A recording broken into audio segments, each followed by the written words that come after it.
आज हम लोग जानते हैं कि शारदीय नवरात्रि कब से शुरू हो रही है और शारदीय नवरात्रि में हमें सरल विधि से कैसे पूजा करनी चाहिए प्रतिदिन। तो जो लोग कलश नहीं रखते हैं, जैसे कि किसी को बाहर जाना होता तो उन लोग कलश नहीं रखते हैं, तो इस तरह से भी आप साधारण विधि से पूजा कर सकती हैं। तो देखिए हमें पूजा किस विधि से करना है। तो please welcome back to my channel. मैं सुजाता जौहरी आप लोगों का अपने यूट्यूब पे चैनल पे स्वागत करती हूँ। तो जो लोग मेरे चैनल में नए होंगे मेरे चैनल को लाइक कर लीजिएगा एवं सब्सक्राइब कर लीजिएगा और बेल आइकन बटन को प्रेस कर दीजिएगा ताकि मेरा नोटिफिकेशन आप लोगों तक सबसे पहले पहुंच सके। तो देखिए हम लोग साधारण विधि से कैसे पूजा करते हैं शारदीय नवरात्रि में। बहुत से लोग कलश रखते हैं, बहुत से लोग बिना कलश के रखते, जैसे जो सर्विस करने वाले, नौकरी वाले हैं, जॉब वाले हैं, तो वो लोग नहीं पूजा कर सकते हैं, तो टाइम नहीं होता है। तो इस तरह से हमें सरल विधि से सिर्फ दुर्गा चालीसा का पाठ करके पूजा करनी चाहिए। तो इसके लिए देखिए हमें कैसे पूजा करना है।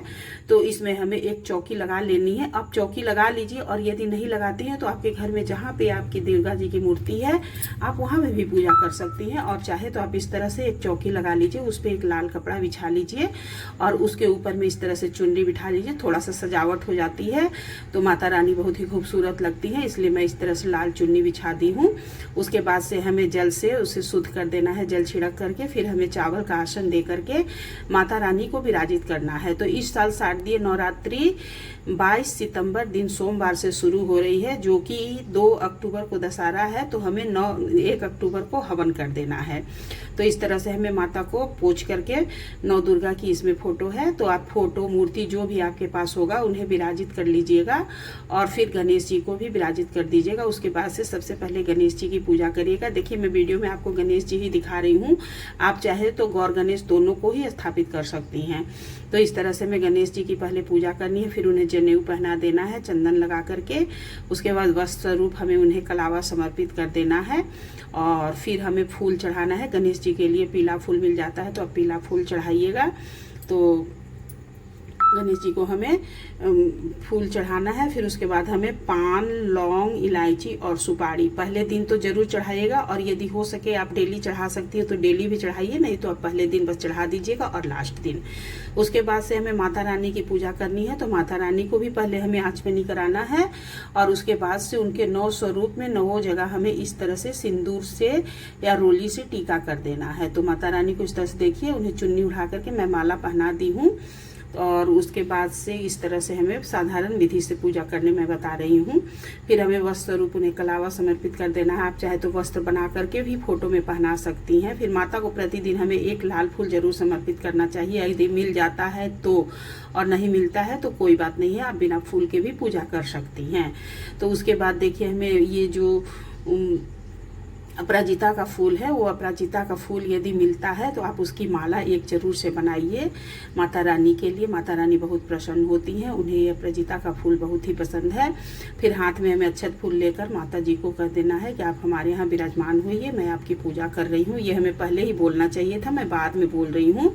फिर हमें एक दीपक जला देना है। आप देखिए, आप यदि अखंड दीपक जला सकती हैं तो जला दीजिएगा, नहीं तो आप प्रतिदिन इस तरह से दीपक जलाइएगा। और माता रानी के लिए हमें लंबी बाती का दीपक चलाना चाहिए।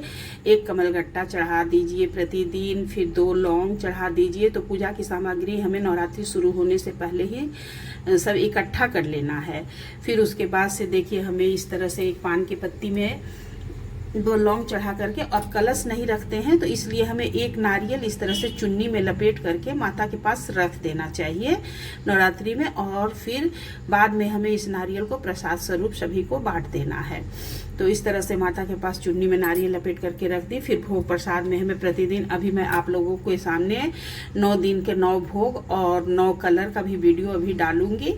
और इस तरह से हमें भोग प्रसाद में प्रतिदिन कुछ मीठा फल लगा देना है। 9 दिन माता का 9 भोग लगता है, तो आप वो अगर लगा सकती हैं तो लगाइए, नहीं तो सिर्फ आप फल भी डेली और मीठा भी समर्पित कर सकती हैं। फिर हमें माता को श्रृंगार सामग्री चढ़ा देनी है। जो पुरुष लोग होंगे वो तो नहीं चढ़ाते हैं और जो लेडीज होंगी तो वो चढ़ाएंगी। तो आप चाहे तो पहले दिन भी श्रृंगार सामग्री चढ़ा सकती हैं और आप चाहे तो अष्टमी के दिन भी श्रृंगार सामग्री चढ़ा सकती हैं, आपकी इच्छा के अनुसार है। तो इस तरह से फिर हाथ में अक्षत फूल लेकर आप प्रतिदिन बस सिर्फ दुर्गा चालीसा का पाठ कर लीजिएगा, जिसके पास समय नहीं है। और जिनके पास समय हो दुर्गा सप्तशती का पाठ भी कर सकते हैं। तो दुर्गा चालीसा की पाठ हमें कर लेना है। उसके बाद से माता को प्रणाम कर लेना है। फिर हमें एक कपूर जला करके माता की आरती कर देनी है। आपके पास समय नहीं होगा तो हवन प्रतिदिन मत करिएगा, लेकिन कपूर की आरती जरूर से जलाइएगा, और यदि टाइम होगा तो हवन भी प्रतिदिन करिएगा। तो इस तरह से आरती दिखा करके फिर हमें आचमनी कर देना है, फिर हमें आरती ले लेना है।